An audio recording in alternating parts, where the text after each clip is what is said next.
Oh, we are here for our Reduce Pain Fast video. I'm super excited to talk to you about this because if you are suffering from pain anywhere in your body, whether it's your arm, your knees, your hips, your back, your neck, your stomach, your gut, your liver, wherever there's pain in your body, it's usually as a result of inflammation. Inflammation tends to be the underlying cause of just about every condition. Pain and dysfunction in your body, inflammation tends to be the cause.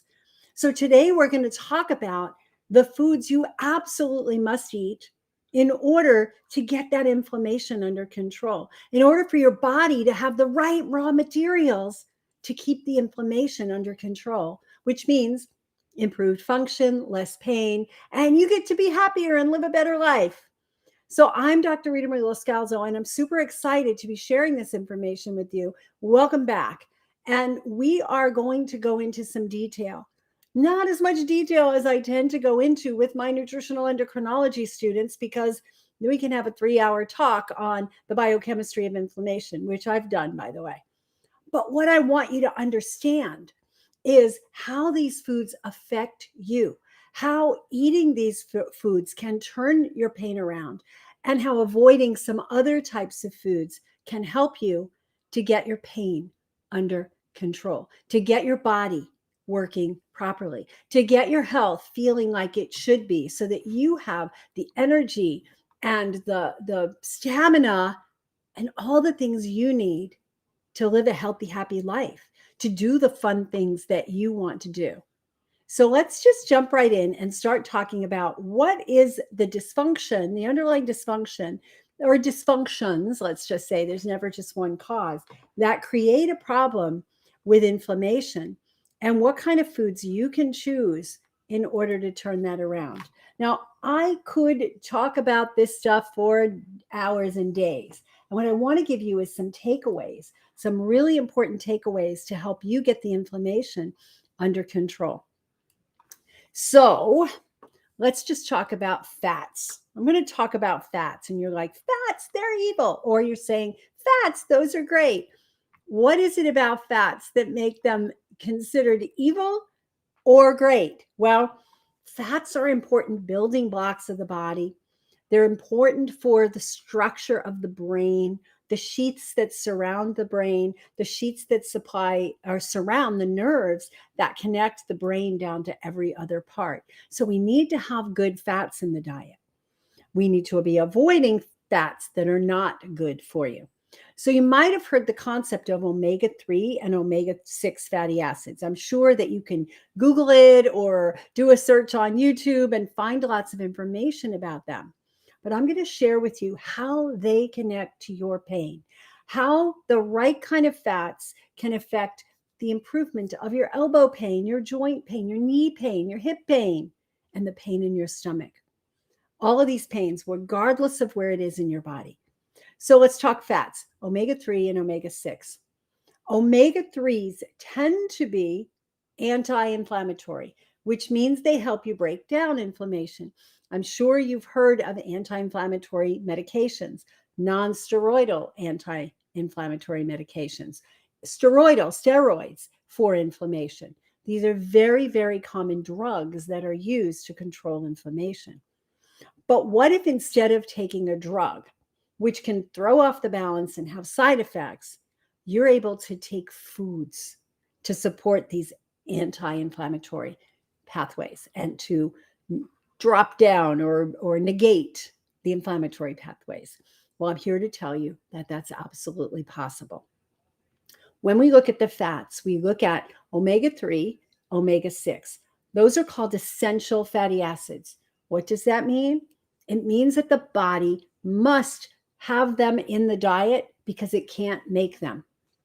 There are some people out there saying that all polyunsaturated fats are bad for you. These two particular types can be bad, can be good, depending on the context. So we need them. We cannot make them. We must get them from the outside. All the other fats in the body are your body can make cholesterol. It can make it. Arachidonic acid is another kind of fat. Your body can make it. EPA, DHA, your body can make those. Those are the fats that people say, you need fish you need to eat fish in order to get them. Well, you don't have to eat them. Your body can make them.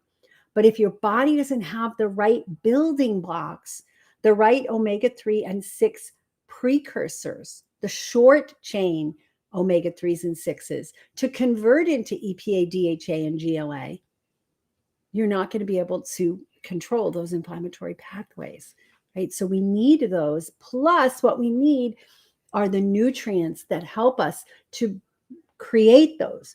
So, for example, we have a fat called alpha-linolenic acid. It's an omega-3. It can be converted down through a couple of steps we call elongation steps to make them longer. It can be converted to DHA and EPA. But there's a very special enzyme that helps that alpha-linolenic acid to convert to the EPA and DHA. So I'm going to tell you about that in a second. Let's first talk about where can you get this alpha-linolenic acid, because remember, it's an essential fat. It must be in the diet. Well, there's certain foods that contain it. You've got flax seeds. You've got chia seeds. You've got a decent amount in walnuts and hemp seeds. We want to be able to have those foods in the diet to be able to convert downstream into the EPA and DHA. EPA is very anti-inflammatory in the body. It helps turn off inflammation and lead us to having less pain, less inflammation. What does that mean? Well, like I said, less pain in your head and in your joints and in your heart, even in your gut, wherever your pain happens to be or wherever your inflammation happens to be.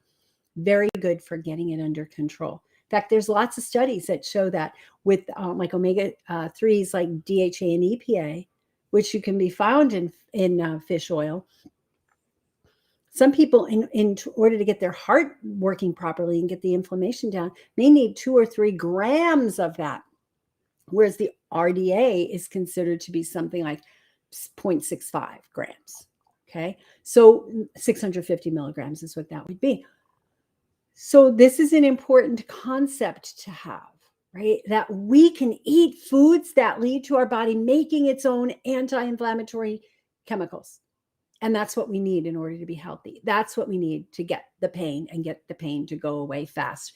So good thing to do, eating chia seeds or flax seeds or hemp seeds or walnuts. I eat a combination of them, depending on the day, depending on what I have available, depending on my mood. And you also need to have good B vitamins for the conversion from alpha-linolenic acid into EPA, DHA. You also need to have good amounts of zinc and magnesium and copper and boron and the likes. So there's a bunch of nutrients that we need to have. If you are eating processed food, if you're eating white bread, white pasta, crackers, cookies, things like that are deficient in those B vitamins, they've been stripped away because they're in the bran and the germ, you're not going to be able to convert.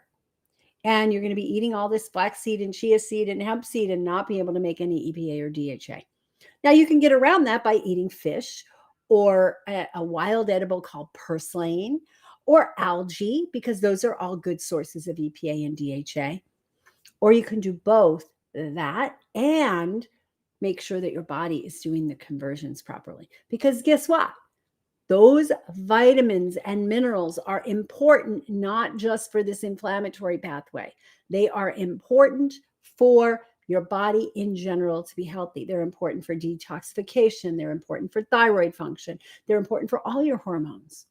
So it's really important that you do this. So how do you get that? So say you're eating chia seed and hemp seed, chia seed, hemp seed, walnut, and hemp seed. Let's see, chia seed, hemp seed, flaxseed, and walnuts. Okay, those are the main sources. Others have small amounts, but not anywhere near as much.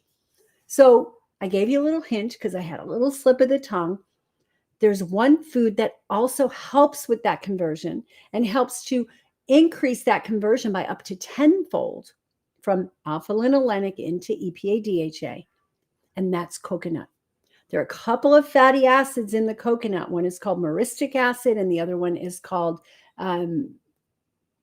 lauric acid. Those two can help support the conversion and help you to be able to make your own EPA and DHA. What I've seen in my over 30 years of practice when I run tests that help us to see what the balance of is in these areas is that when people just eat a lot of chia seed and eat a lot of flaxseed and eat some walnuts, hemp seeds, whatever, but they don't get the right nutrients to convert, they don't have good levels of the EPA DHA, and they tend to be in an inflammatory mode.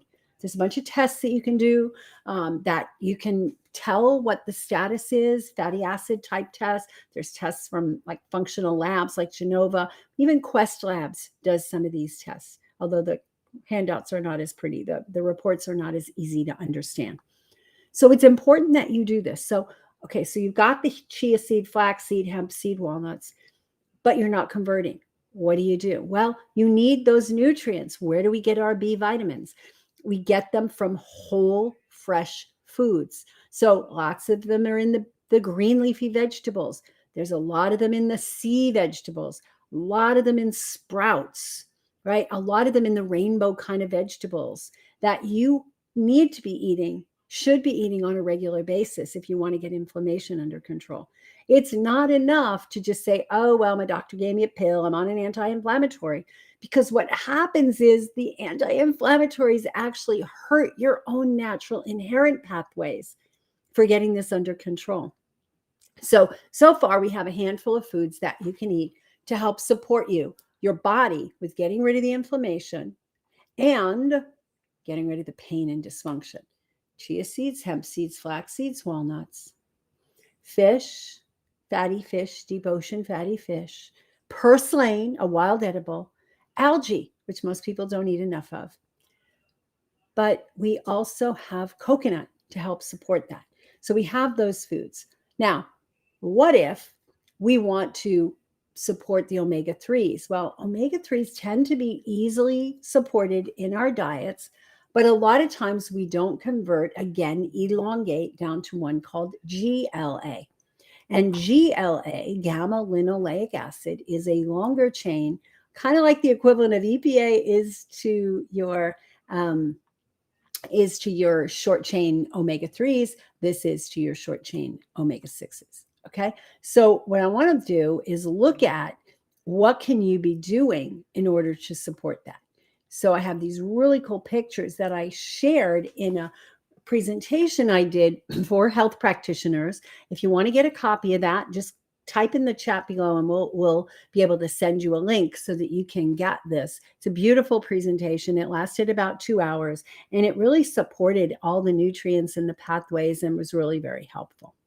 Okay, so if we look at that enzyme, delta 6 desaturase, now we have to eat the foods that are high in them. Zinc is important. It's found in pumpkin seeds. But you can't take too many pumpkin seeds because it'll throw off your omega-3 and 6 balance. Magnesium is super important. It's found in green leafy vegetables. It's found in a plethora of all those really good foods for you. So it's really important that you learn how to do this. There's other things that you can use, and they're important in these pathways for putting out the inflammation. Vitamin C rich foods. Vitamin C is super important for that conversion and for other parts of that pathway. What do you get vitamin C from? Well, you get it from oranges, yeah. You can get it from red bell peppers. You can get it from your green leafy vegetables. So vitamin C is an important nutrient to be getting on a regular basis. Lemons and limes. Remember, scurvy came from lack of vitamin C. Inflammation in the gums was what most of those sailors started to experience, and their gums started bleeding. So if you have bleeding gums, it's an important piece for you. The other piece that you can look at are specific herbs that help with inflammation. One of my very favorites is turmeric. Turmeric has an active ingredient called curcumin, curcuminoids, you might have seen. And when you eat turmeric, either as a spice added to your foods or as a standardized extract or as a liposomal supplement, or even various supplements, capsules and pills and all that, that you can take to help your body to make more anti-inflammatories, to help the body to interfere with these pathways that are inflammatory. So I started to mention about GLA, and I want to get back to that because GLA is another one that's important if it's out of balance, is downstream on the omega-6 side. And that can be found in evening primrose oil, borage oil, black currant oil. Those are really important sources, and hemp seeds. So those are all important sources of GLA. What I tend to have people do, if I do a test on them and I find out that their GLA is low, in addition to helping them with the B vitamins and the other things we talked about, I'll have them get a bottle of borage oil. A company called Nordic Naturals makes it. You can get it easily, get it online or at the health food store, and just a little half a teaspoon of it every day mixed into salads or put in soups or put in smoothies can help supply you with plenty of GLA without having to pop a whole bunch more pills.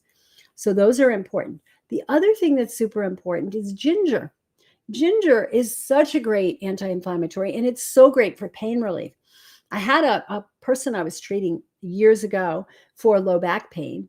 And I talked to him about, when he left the office, and I adjusted him and worked on his muscles and did some acupuncture. And I talked to him about ginger, and I told him to juice some ginger, keep it in a jar in the fridge, and every few hours, couple of times a day, to take a teaspoon or two and put it in a glass of water, add some lemon juice, and drink it. Well, he started doing that, and he came back the next time and told me he had figured out that sweet spot of how often to take the ginger juice. He found that if he waited longer than 4 hours for that to take the second shot, the next shot of ginger, he would get the pain back. But if he cut it off and he got in there at about 3.5 hours, he was able to get the pain under control. This was for low back pain that had been plaguing him for many, many years. So fresh ginger, you can get it at the grocery store, preferably organic. You can juice it, or if you don't have a juicer, you can take it and put it in the blender with water, and then you just strain it through cheesecloth or one of those nut milk strainer bags, and you'll get this ginger juice. And it's really recommended to take that on a regular basis. Ginger and turmeric are also easy to add to foods. I usually add them to a stir fry or a salad.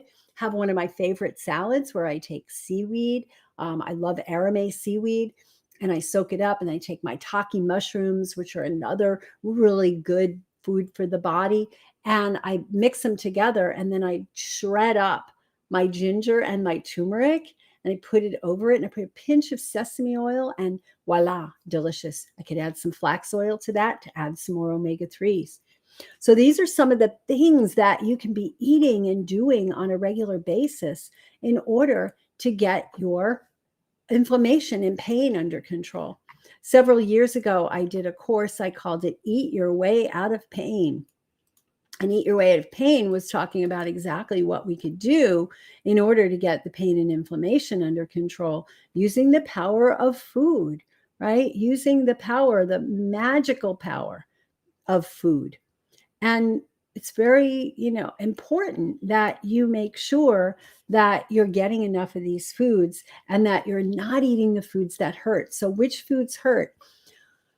Oh, hydrogenated fats, partially hydrogenated fats, oxidized fats, even heated fats, a polyunsaturated fat like an omega-3 or 6, when subject to heat, whether it be stir fry or put in the oven, pan fried, or however you do it, those particular kinds of fats will oxidize, cause free radical damage, and interfere with the anti-inflammatory pathways. So it's super important that you minimize the intake of the trans fats.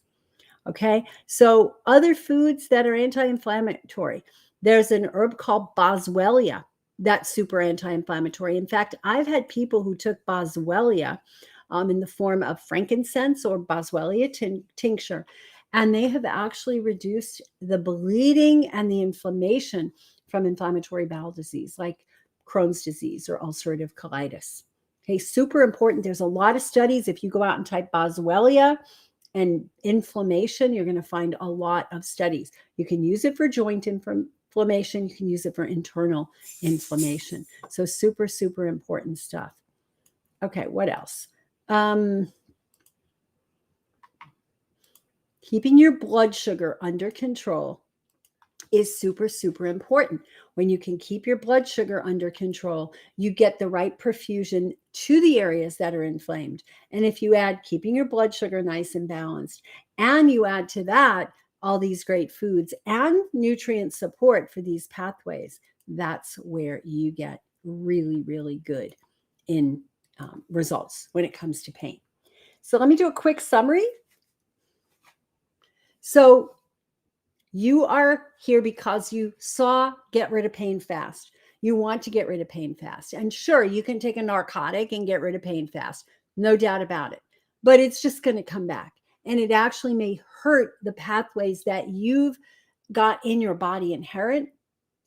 And it's not going to have a long-term effect. Better than that would be to improve the biochemistry, improve the metabolism of fats in your body. Supply the right nutrients, the right omega-3s, and balanced with omega-6s, low amount of omega-6s, and the right nutrients to help those to be converted into the longer chain EPA and DHA. You can eat things that contain EPA and DHA. Algae, really good source of DHA. Fish, really good source of both EPA and DHA. Cod liver, really good source of both, but mostly of omega, DHA. So you can take those foods in, and you can take in things like algae. And the other thing is purslane.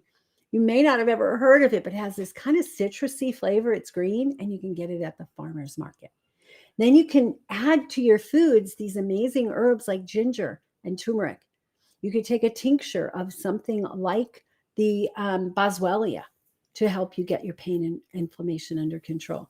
So these are the kinds of things that I'm always talking about and always sharing with my clients and patients and my practitioners. So like I said, we have this really good recording of a training I did recently, and it's called The Biochemistry of Inflammation.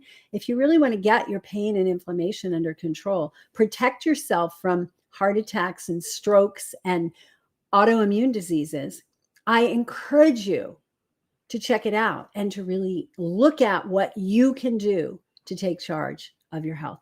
So check out in the comments, put a message in the comments, and I'll make sure my team gets in there and gives you a link to that. So I'm Dr. Rita Marie Loscalzo. I'm excited that you're here. Keep an eye out for our next videos. We are really on a rampage to create a lot of education to help empower you to make the best choices of what you put in your mouth, what you put on your skin, what you listen to, and how you keep your heart intact in order to have the healthiest and happiest body possible. So thank you very much. If there's any questions, we'll come back afterwards and we'll answer them in the comments. Thank you so much. This is Dr. Rita Marie. Bye for now.